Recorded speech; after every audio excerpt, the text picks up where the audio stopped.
শনিবার উত্তর ত্রিপুরা জেলার পানিসাগর মহকুমার অন্তর্গত উত্তর দেওছড়ায় ইআরসি অ্যান্ড শ্রেষ্ঠ আই হসপিটালের উদ্যোগে এবং মৌচাক সংঘের পরিচালনায় এক মেগা চক্ষু শিবিরের আয়োজন করা হয়। এই মেগা চক্ষু শিবিরে এলাকার সকল নাগরিকরা বিনামূল্যে ওনাদের চক্ষু পরীক্ষা করাতে পারবেন। এই চক্ষু শিবিরে উপস্থিত ছিলেন প্রদেশ ওবিসি মোর্চার সভানেত্রী মলিনা দেবনাথ, জেলা পরিষদের সহসভাধিপতি ভবতোষ দাস, জেলা পরিষদের সদস্যা বাসনা দাস, পুর কায়স্থ পঞ্চায়েত সমিতির সদস্যা শম্পা দাস।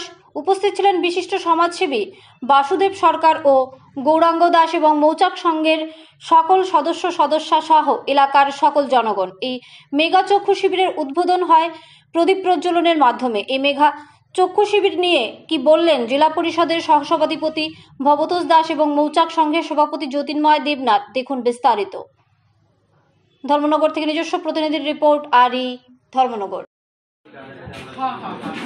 আমি করতেছি কারণ এরকম উদ্যোগ খুব দরকার, কিন্তু ঠিক আছে।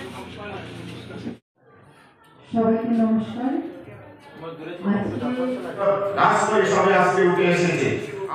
যারা ক্রমাগত মানুষের জন্য কাজ করে চলছেন এবং আজকে যারা চোখ দেখাবার জন্য সমস্ত রোগীরা এসছেন, আমার মায়েরা এসছেন, বয়স্করা এসছেন, আপনাদের সকলকে নমস্কার এবং অভিনন্দন জ্ঞাপন করছি। চক্ষু শিবির, চোখ কথাটা মনে হলেই মনে হয় আমাদের যতগুলো ইন্দ্রিয় আছে তার মধ্যে সবচাইতে গুরুত্বপূর্ণ হচ্ছে চোখ। চোখ যদি না থাকে তাহলে এই পুরো পৃথিবীর সমস্ত কিছুই কিন্তু অন্ধকার। আর চক্ষু শিবির যাতে এই সুন্দর আলো, এই পরিবেশ সবকিছু আমরা দেখতে পারি চোখের মাধ্যমে, সেই চোখ যাতে ঠিক থাকে তার জন্যই কিন্তু আজকে মৌচাক সংঘ সেই উদ্যোগটা নিয়েছে। প্রশংসনীয় উদ্যোগ। আমি মনে করি যে আমরা অনেক সময় নিজেরা গাফিলতি করে চোখের ডাক্তারের কাছে যাই না। ঠিক আছে, দেখতে তো পাচ্ছি, একটু কম দেখছি, একটু চশমা লাগছে, কিন্তু অনেক সময় আমরা সেই অবহেলাটা করি নিজের প্রতি, যে আমরা ডাক্তারের কাছে যেতে চাই না। আজকে ধন্যবাদ জানাই ক্লাবকে, যে ক্লাবের সদস্যরা আমার মায়েদের কাছে গেছে, বাড়ি বাড়ি গেছে, যারা যারা আছে সবাইকে এখানে জড়ো করেছে। যারা অনেক সময় অবহেলার জন্য ডাক্তার দেখেন না, তাদেরকে ডাক্তারের কাছে নিয়ে এসছে। তো সেই মহান কাজটা কিন্তু সেই মৌচাক সংঘ করেছে। আমাদের উত্তর দেওছড়া মৌচাক সংঘের উদ্যোগে চক্ষু শিবিরের আয়োজন করা হয়েছে। এই মৌচাক শিবির অনেক দিন থেকেই, এটা একটা প্রাচীনতম ক্লাব বলা যায়, অনেক দিন থেকেই তারা সেবামূলক তারা কাজের সাথে তারা নিজেকে জড়িয়ে রেখেছে।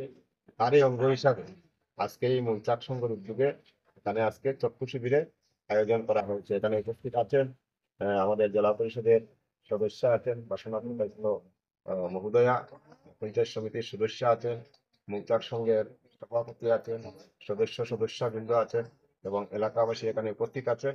আজকে এখানে খুব সুন্দরভাবেই তারা এই চক্ষু শিবিরের তারা আয়োজন করেছে। তার জন্য এই মৌচাক সংঘকে আমি ধন্যবাদ জ্ঞাপন করছি। আজকে চেষ্টা আই হসপিটালের উদ্যোগে মৌচাক সংঘের সহযোগিতায় এখানে চক্ষু শিবির খোলা হয়েছে। এটা এখানে আমাদের উদ্বোধক হিসাবে আছেন উত্তর জেলার সহসভাধিপতি ভবতোষ দাস মহাশয়, আছেন জেলা পরিষদের সদস্যা শ্রীমতী বাসনা দাস পুরকায়স্থ মহোদয়া এবং পঞ্চায়েত সমিতির সদস্য শ্রীমতী শম্পা দাস মহোদয়া। ওনাদের উদ্যোগে এবং আমরা মৌচাকের উদ্যোগে এটা এবং সুন্দর সুষ্ঠুভাবে যাতে আজকের এই চক্ষু শিবিরের কাজটা সম্পূর্ণ হয়, ওনাদেরও সহযোগিতা আছেন। তাই বলে ওনাদেরকে আমরা অশেষ ধন্যবাদ জানাই এবং সঙ্গে প্রত্যেক ক্লাব সদস্যবৃন্দকে আমার ব্যক্তিগতভাবে আন্তরিক শুভেচ্ছা জানাই।